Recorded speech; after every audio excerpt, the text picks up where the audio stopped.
예쁘지 않아도 행복하다. 아름다움과 자존감 사이에는 묘한 상관관계가 존재한다.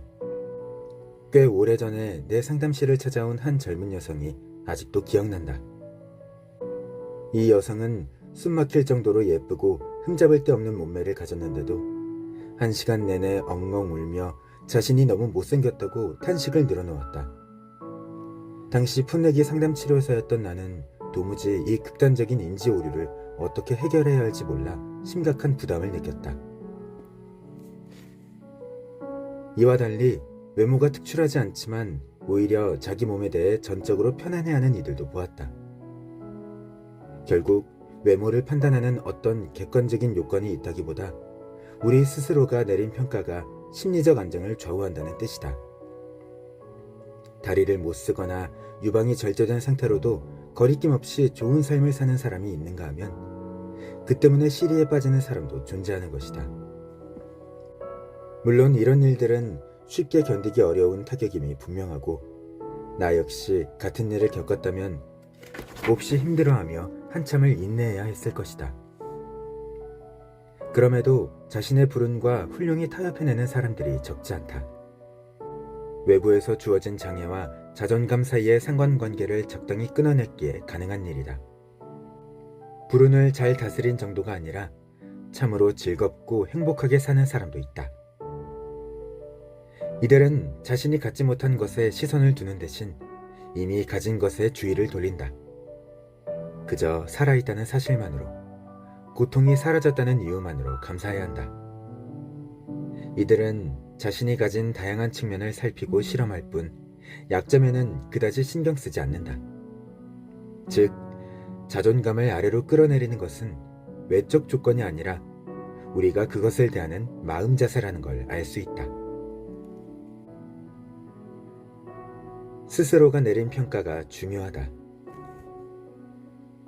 자존감이 낮은 문제를 자신의 외모에 투수하는 사람도 분명히 있다. 이들의 생각은 외모를 자원 삼아 발달하며 외모는 다시 이들이 가진 열등감의 총체적 원인으로 지목된다. 실제로도 외양은 좋은 투사 영역이다. 당사자가 인식하는 약점이 외적인 부분으로 고정되어 드러나기 때문이다. 몸매에 아무 문제가 없고 심지어 좋은 편에 속했는데도 불만스러워하던 여성이 기억난다. 사실 그녀는 근본적인 자존감 부족이 더 큰 원인으로 보였다. 그런데 이 여성은 자신의 모자람이 겉으로 드러나는 표식을 몸매로 삼았고 여기에 감정을 집중했다. 자연스레 그녀의 하루 기분은 체중계가 가리키는 숫자에 따라 오르락 내리락 했다. 적어도 저울은 정확하게 측정이 가능하고 칼로리는 수치로 나타난다. 반면 몸매에 대한 근심 밑에 깔린 무언가 모자란 존재가 된 기분, 무가치하다는 감정은 볼 수도 잴 수도 없으며 모호하다.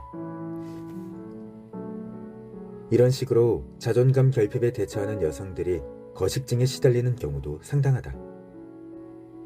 칼로리를 헤아리고 식사를 거르거나 구토를 반복하고 운동에 매달리면서 자신도 모르게 낮은 자존감을 붙들고 추스른다.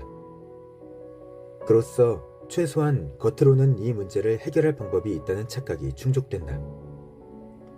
하지만 더 확실하고 건강하게 원하는 것을 얻는 방법은 훨씬 깊은 곳에 자리한 불안의 원인을 파악하고 이를 정면으로 다루는 것이다. 그렇더라도 자존감 문제를 다룰 때 자신이 느끼는 외적 매력을 완전히 무시해버릴 수는 없다고 본다. 사람은 누구나 자신이 매력적이라고 느낄 때 좋은 느낌을 갖는다. 누구나 그렇게 느껴본 적이 있을 것이다. 얼굴이 화사해 보이는 날, 근사한 새 옷을 입은 날이면 조금 더 자신감이 몸에 붙는 그런 기분을. 다만 자존감이 부족한 이들 중 일부는 자신이 외모를 가꿀 만큼 가치가 있다고 여기지 않고 자신을 소중히 대하지 않는다. 이들은 스스로를 자세히 바라보려 하거나 매력이라는 주제로 이야기하는 것도 달가워하지 않는다. 정반대 전략을 취하는 이들도 있다. 과도하게 자신의 외양에 신경을 쓰거나 투자하는 것이다. 나는 우리가 자신이 보유한 성향에서 최대한 많은 것을 끌어내야 하지만 동시에 스스로에게 만족할 줄도 알아야 한다고 믿는다. 나로서 할 수 있는 최선을 다하는 것. 하지만 알지도 못하는 무언가를 쫓지는 않는 것. 최선과 흡족한 삶 너머를 실현하기란 불가능하다.